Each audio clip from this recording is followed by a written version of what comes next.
Ական 51 Նոր հազարամյակ Նոր դար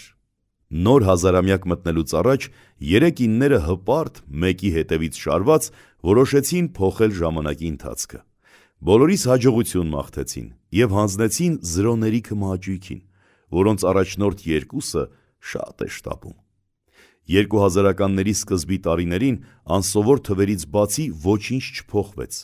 թեպետ հազարամյակ էր փոխվել, բայց կյանքը նույնն էր, հետո այդ նույն կյանքի ռիթմը ամեն օրվա հետ արագացավ, հին ձևերին փոխարինելու եկան նորերը,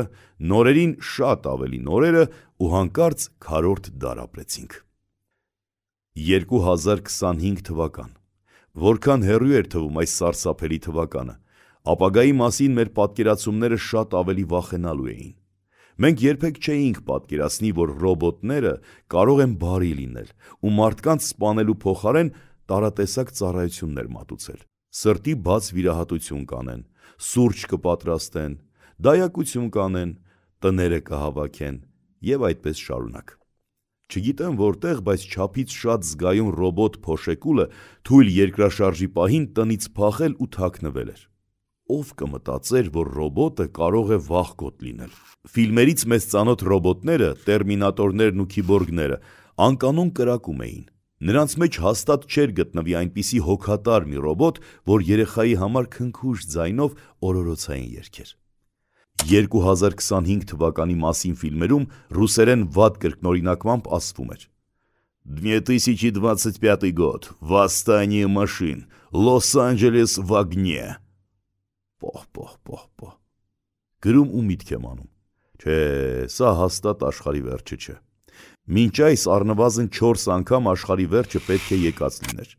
2000-ականների ողջ ընթացքը Mea Culpa-ի վերջին սեանսի ու աշխարհի վերջի մասին խոսակցություններ լսելով ապրեցինք։ Աշխարհն աշխարհով, իսկ մենք մեր ունեցած-չունեցածով։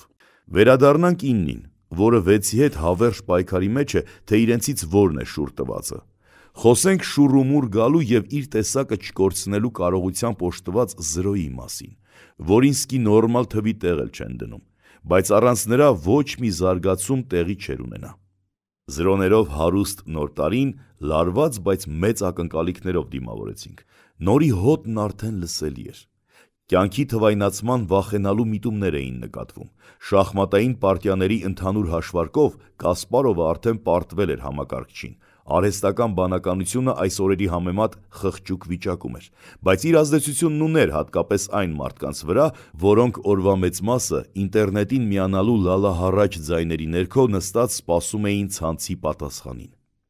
Շատ մարդիկ ակամայից կպնողական վարքագիծ էին դրսևորում, իսկ ավելի համառ կպչուններին ի վերջո հաջողվում էր կպնել համացանց գաղափարին, որն ապագայում աշխարհը կաղապարի մեջ պետք է առներ։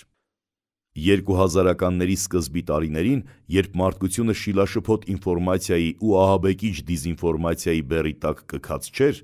մենք, անկախության սերնդի ներկայացուցիչներս, ապրելու բարձր դիմադրողականությամբ կամաց սկսեցինք ընդունվել երևանյան տարբեր բուհեր։ Պետպատվերով ընդունվողները ամսական 5000 դրամ թոշակ էին ստանում, իսկ մեծամասնությունը վճարովի էր սովորում։ Ի դեպ, չսովորելը նույնպես վճարովի էր։ Սովորողը սովորում էր, չսովորողը փողով պրեստիժի քաղցն էր հագեցնում։ Խեղճ սովորողի կերպարը օր-օրի կերպարանափոխվում էր։ Սովորելն այլևս ամոթ չէր։ Չնայած որ մարդու իրավունքները ամեն օր խախտվում էին միակ բջջային օպերատորի անխնա թանկ սակագների շնորհիվ, բայց միևնույն է, մարդու իրավունքների մասին խոսակցություններն արդեն լսելի էին։ Բոլորը մեկին, մեկը բոլորին։ Պարզվեց, բոլոր մարդկանց իրավունքները պետք է պաշտպանի ոմն օմբուդսմեն։ Երևանի վարդագույնին խառնվեցին զոնթերի կարմիրը,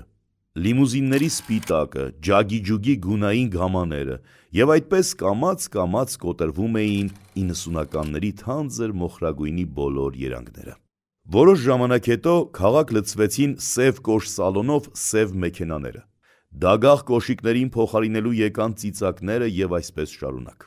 Հանկարծ ամբողջ Երևանով մեկ անսովոր խշշոց լսվեց։ Սնկի պես աճող տաքսի սերվիզների մեքենաների կապը ապահովում էր մոնոտոն խշշոցը։ որն էլ խառնվելով բոշերի ու դռիկների հետ ձայնային մի նոր աշխուժություն էր ապահովում։ Այդ նույն ժամանակահատվածում հայկական քթի հղկման շարժումն արդեն մեծ թափ էր հավաքել։ Քաղաքում հայտնվեցին անհավասարակշիռ քայլող նուրբ քթերով աղջիկներ և տղաներ։ Հայկական դրամը ռիսկային գոտում էր։ Թվում էր, ուր որը հեռախոսի լիցքավորման քարտերը դրամը շրջանառությունից դուրս կթողնեն։ Ամեն ինչ այդ քարտերով էր չափվում, իսկ իզի քարտերը վաճառվում էին նաև գինդի հայտարարություններով։ Ինչի մասին է խոսքը։ Գրավատները իզի քարտին 60,000 դրամ էին տալիս։ Սա այլ թեմա է։ Խաղատների կողքերը գրավատներ կային, որ ամեն ինչ էին վերցնում՝ բոթաս, կոշիկ, գոտի, գլխարկ, բրդուճ։ Ինչ ասեմ։ Մեր սերնդին բաժին հասած մանկությունն այնպիսին էր, որ 2000-ականների սկիզբը երևելի առաջընթաց էր։ Մարդավայել ուտում քնում, սովորում և կերտում էինք մեր բաժին երիտասարդությունը և ուսանողությունը։ 90-ականներից սկիզբ առած այս պատմությունների երկրորդ շրջանը համարենք բացված։ Այս 51-րդ ականով կշարունակենք թարմացնել մեր հիշողությունը, ժամանակի ու տարածության մեջ կլողանք, տասնամյակների մեր ապրած կյանքի զուգահեռներով կանցնենք, ամենատարբեր սերեր, հիասթափություններ, վերելքներ ու վայրեջքներ կքննարկենք, կվերլուծենք, հավանաբար հետևություններ կանենք և այդ ամենից վեր կհանենք իրար հարգելու, լսելու, բարի խոսք ասելու և հայ մնալու մեր բոլոր առանձնահատկությունները։